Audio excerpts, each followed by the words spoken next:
relationships. So I always start with the why. Why do we focus on social and emotional? And really we have lots of reasons why. I'd say the biggest is we are serving kids that are coming to us with more and more trauma that they have experienced in their life. And so they're often exhibiting behaviors that we need to understand and learn how to support them so they can be successful in school. And Linda knows me probably most by talking about graduation requirements. So our kids are getting harder in a sense. They're experiencing things in reality that aren't always positive, yet our graduation requirements from high school, which is our job, is to get kids over the graduation stage, keeps getting higher and higher accountability. So kids are having to meet more difficult graduation requirements, if that makes sense. So I'm going to talk about 3 things that we have in place that support the social and emotional well-being of our students. And the first is human resources. So people like Shannon, humans, I call them the pot of humans. And we don't have enough pot of humans, just like the officer said, you know, police officers can't always be everywhere to solve the problems. So the second thing that we spend a lot of time on is professional development, so we can educate ourselves about how we can best support kids. And then finally, I'm going to talk about crisis plans. So human resources, we have what's called student support advocates right now at the secondary level. And they came to us from a grant from the county, and I call these, and Shannon is one, she's at Explorer. And she's been there 3 weeks, and she keeps coming back, that's awesome. I call them the linker of resources. So they meet with students and families that need support, and they link them to services in the community. So my child is having problems, and I have a barrier getting my child to Children's to be assessed for something. So Shannon can work with Children's to navigate the system and get that child the assessment quicker than if she wasn't working with the family. So those are new. They started in 2014. We had 2, and now we have them in all of our secondary schools. With that, we have mental health counselors. So we actually have 3 or I think maybe 4 or 4 different agencies that now are in all of our secondary schools. And students get their mental health counseling on site. So transportation is no longer a barrier. It's free for kids that are on Medicaid. And last year I was able to arrange counseling for students at Kamiak High School. They have a lot of social and emotional needs there as well. Often forgotten, high pressure, and so we have counselors there that actually do take insurance. We expanded to 2 elementary schools last year, and I'm working on getting mental health services in Discovery. So we're expanding all over.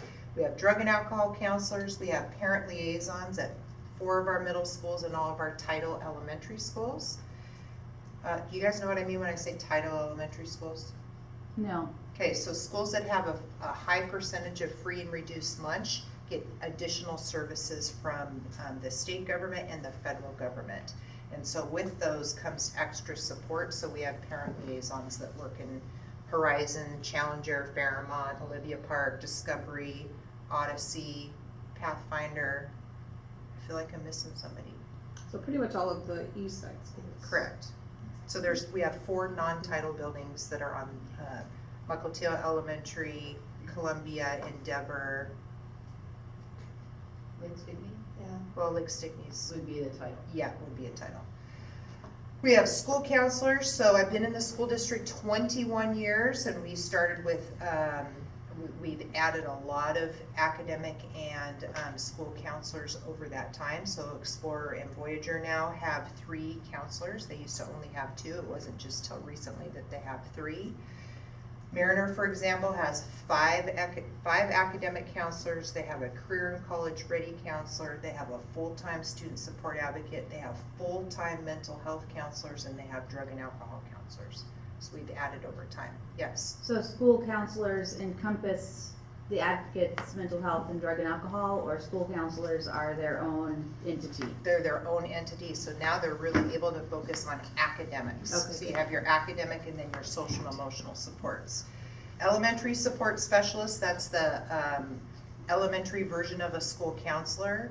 And so recently, until this year, every elementary in our district had a part-time a part-time elementary support specialist.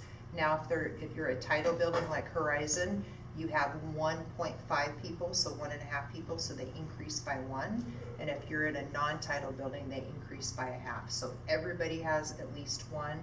And if you're a title school, you have a half person. It sounds weird, but 1.5 people. And then we have strong community partnerships. So professional development, I'm just going to talk about what was kind of instrumental in changing my thinking. Snohomish County Health District started a focus about 4 years ago, maybe 5 years ago, and they really wanted to help schools deal with students that are coming to them with trauma. And so I went to this workshop and I learned a lot, and the biggest was I shifted my mindset. And that's really to look at the behavior. The behavior of the student is telling a story. And so the key is to think about not what's wrong with you, like you see the behavior like, oh my gosh, that's irritating, what's wrong with you, why do you keep doing that, to really what happened to you that's causing that behavior. And that was huge for me. I used to be the middle school principal at Voyager. And you see the same kids over and over, right? So you're like, oh God, really? But really, if I would have thought about this, I would have maybe been able to help kids sooner. So we really try to educate kids of the stories behind the behavior, what is it that's causing the behavior, and that's what you have to focus on. Like Cindy said, relationships are key. There's no one can curriculum, not one size fits all to deal with students that have behaviors. The key is that everybody needs to feel love, everybody needs to feel safe, and everybody needs a connection with an adult. And that's, right, that's free. That's stuff that we should, that's just like being in kindergarten, being nice to one another, right? So that's things that we talk about. So we've had specific district professional development for all of our staff for a couple of years now on trauma-informed practices, and we really started the work with the ACE's Adverse Childhood Experience Study. And that is the largest study that's occurred to date. It studied 17,000 adults and what trauma experiences they had before 18 and how that affected them as adults. And what we found was that obviously the more things that happen to you, the more adverse childhood experiences you have, the more difficulty you have in life. And ACEs are very common and well concealed, so people don't want to talk about it, right? And so when we're working with kids in schools, we really want to try to, again, figure out what's going on so we can help get them the supports they need. So here's just some strategies that we learned through our ACEs professional development, and actually they're great strategies for anybody and everyone. Be clear, be consistent, implement consequences if needed, maintain high expectations. This is a big one for me because even though bad things happen to all of us, right? We all have negative experiences, but that does not mean that we should have lower expectations for you.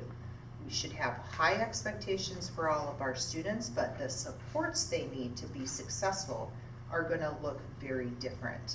So, and that's hard because as educators, we want to protect our kids. Oh, you know, we want to protect them from this, but no, you still have to graduate from high school. You still have to meet the same expectations as everybody else. So we expect this, but we're going to help you get there with different supports.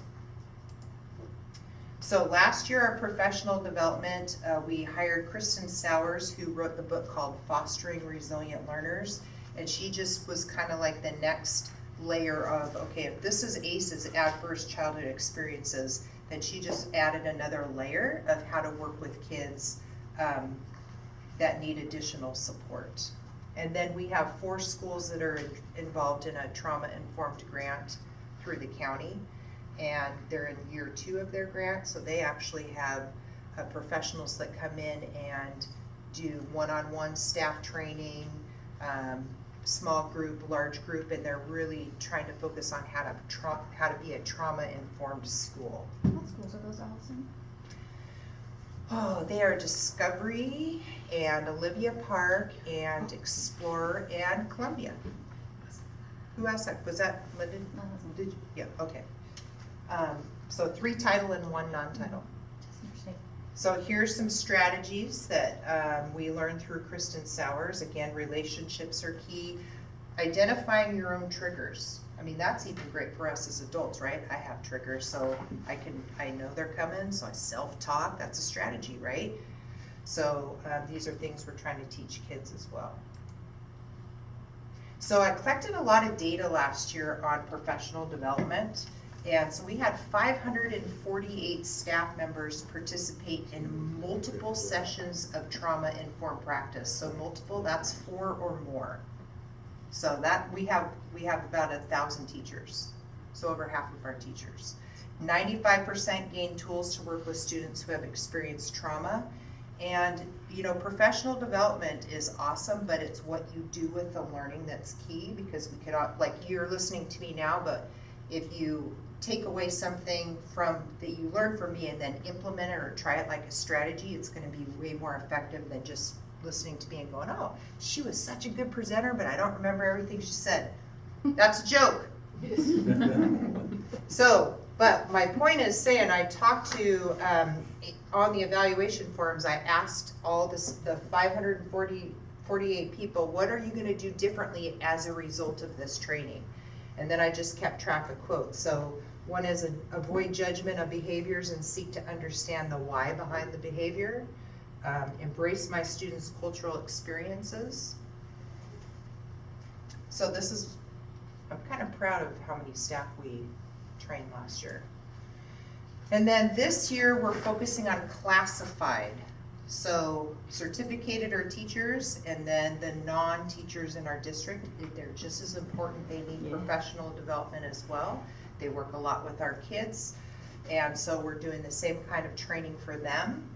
And we're offering after-school modules for teachers so they can elect to come and learn different new areas of learning in the area of trauma. So crisis plans, it is a requirement by the state that all schools have to have a crisis plan, and crisis plan for social and emotional is very different than the crisis plan that Cindy's talked about. It is really a plan that you have in place for kids that are experiencing social and emotional needs, and really the requirement came out to really focus on students that are suicidal or have suicide ideation. And so around this time that these plans became a requirement, Kamiak had some students that had committed suicide. And so we hired Sue Eastgard, who's out of the University of Washington. She's nationally known for suicide prevention, and she came and helped write our first plan, which we call the model plan for Kamiak. And then all the buildings use that plan to create their own. The big thing that's important about these plans is there's 3 parts. There's prevention, so what are we going to do to help students that have hurt feelings and maybe have suicidal ideation? That's prevention. How do we intervene when they're trying to harm themselves? And then what kind of plan do we have in place once they return to school? And so this, I think, might be my last slide. So social and emotional curriculum is big. So at the secondary level, all of our schools